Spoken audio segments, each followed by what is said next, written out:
Ako falošné ego materialistu starne, naplní si niektoré svoje túžby, ale mnoho z nich zostane len v predstavách. Preto v pokročilom veku zostáva väčšinou v retrospekcii a nachádza iluzórne šťastie v spomienkach na svoje detstvo a mladosť, kedy mal o svete najvnejšiu predstavu, ktorá ho naplňala falošným optimizmom a predstavami o nekonečných možnostiach či veľkých cieľoch. Niekomu sa splní viac túžob, niekomu menej, ale každý je nakoniec porazený, pretože nikto nedokáže napodobniť ani imitovať najvyššieho pána a nekonečné možnosti slobody, ktoré sú prítomné len v ňom samotnom. Každý podmienený ľudský život je preto taká groteska, nech sa už prezentuje seba lepšie. Hlavne aj celá popkultúra je presítená týmto odkazom v piesňach, ale ironicky, málo komu to dôjde viac aj napriek mnohým signálom a odkazom v umení. Sladké a prestížne sú jedine činnosti duše, pretože prekračujú rámec vonkajšej energie a týkajú sa priamo absolútnej osoby. Odanosť má charakter, ktorého sláva a príťažlivosť nie je založená na vonkajšom stave a situácii. Preto je jej povaha skrytá a môže byť okúsená jedine skrze vlastnú odanosť, kde má odaný možnosť aspoň v malej miere ochutnať slávu a kvality najvyššieho pána. Určitým spôsobom aj podmienená duša takto opätovne túži potom, aby ju naduša prekryla a ona tak mohla zabudnúť na bolestivú pravdu, že nie je požívateľom a jej potenciál nie je ohraničený časom. Materiálne skúsenosti totiž vedú k prirodzenej odpútanosti a rozvoju vnútorného vedomia, ktoré je pre mnoho materialistov považované za niečo neželané, niečo, na čo chcú prirodzene zabudnúť. Časový faktor je nepríjemná skutočnosť, ktorá bráni rozvoju démonskej mentality v kvalite vášne, preto je faktor zabudnutia pri znovuzrodení pre démonov tak podstatný a Krišna im to milostivo plní, aj keď je to z konečného hľadiska len nekonečný cyklus prevteľovania v rôznych formách skrze rôzne dočasné túžby. Preto mladosť tvorí určitú naivnú časť života, kedy má život stále zdanie, že je všetko možné, pretože sa ešte nič podstatné neudialo a život sa ukazuje ako veľká neznáma. To tvorí pre podmienené duše dojem, že sú všetky jedinečné a že sú v podstate ako Boh, Puruša, požívateľ. Tento dojem vytvára aj určitú inšpiráciu, ktorá je jadrom démonského mindsetu, najmä v Kali Juge, kde si každý myslí, že celý svet sa točí okolo neho. Ľudia tohto sveta si nedokážu uvedomiť ani to, že okolo nich sú milióny podobne stratených a oklamaných duší ako oni sami. Je to ako keby všetci trpeli masovou paranojou. Je ťažké duše prebudiť z tohto delíria. Jedine odaní a ľudia na ceste sebarealizácie sú viac oslobodení od tohto falošného poňatia a netúžia ani po opätovnom prekrytí materiálnou energiou v podobe neprebádaného materiálneho potenciálu. Chápu totiž, že všetko kontroluje Krišna, preto nie je nič, čo by nemohol dosiahnuť ani získať, keby to naozaj chcel. Ak sa aj niekde vyskytne duša, ktorá ho úprimne hľadá, vopred jej zaranžuje možnosti návratu, poznania aj spoločnosti.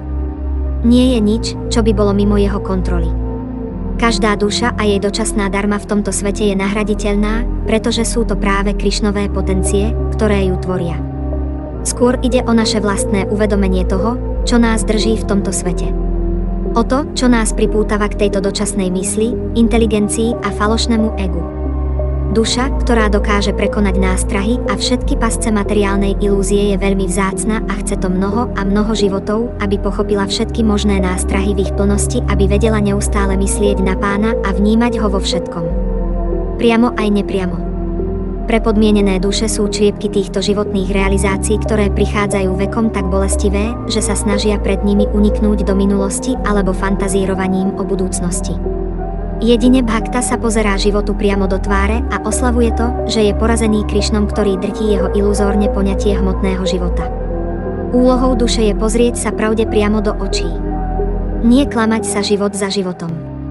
Táto konfrontácia, ktorá sa javí ako bolestivá, totiž prináša počase svoje sladké plody v podobe rôznych nálad a v okúsení Krišnových kvalít a charakteru, ktorý je nekonečne sladší ako naše pohrúženie v rôznych formách falošného ega a dočasných identít v tomto svete. Ilúzia hmotného potenciálu byť purušom je ale tak silná, že aj bhaktovia majú problém chápať skutočnú povahu hmotného sveta a ľahko prepadnú dojmu, že sú súčasťou materiálnej energie. Je vzácne stretnúť niekoho, kto dokáže využívať energiu v službe Krišnovi a popritom sa zbavovať vlastníckeho pocitu v podobe troch kvalít hmotnej prírody a dojmu, že je konateľ a nie je kontrolovaný.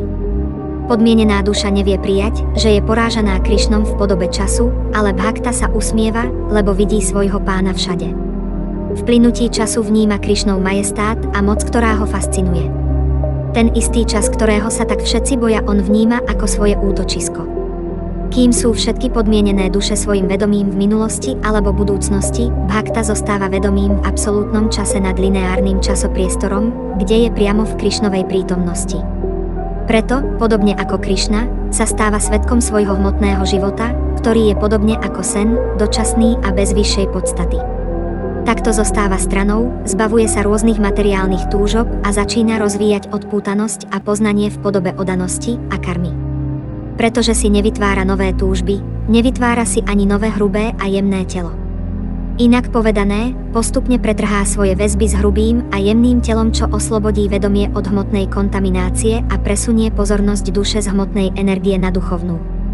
Keď sa takto plne umiestni a príjme útočisko v duchovnej energii, obnoví kvality aj telo, ktoré sú večne prítomné v každej individuálnej duši, aby mohla slúžiť a tešiť absolútnu osobu, ktorá je konečným príjemcom všetkých obetí. Odaný, ktorý si toto aspoň čiastočne uvedomí, si môže vychutnávať to, že je plne v milosti svojho pána, ktorému bezvýhradne dôveruje, a to natoľko, že neprotestuje ani keď trpí alebo sa dostane do nebezpečnej situácie. Práve naopak, takéto situácie ešte jeho odanosť umocnia a občas sa skrze ne dostane do vnútornej extáze či vytrženia. To, čoho sa všetci ostatní boja, on vníma ako svoje útočisko. Sláva najvyššieho pána sa nedá poňať hmotnými skúsenosťami, je tak veľká, že všade po celom svete ju ľudia spontánne vyhľadávajú v umení, bádaní a filozofii. Čo potom povedať o osobách, ktoré môžu priamo načúvať a vychutnávať príbehy z duchovného sveta?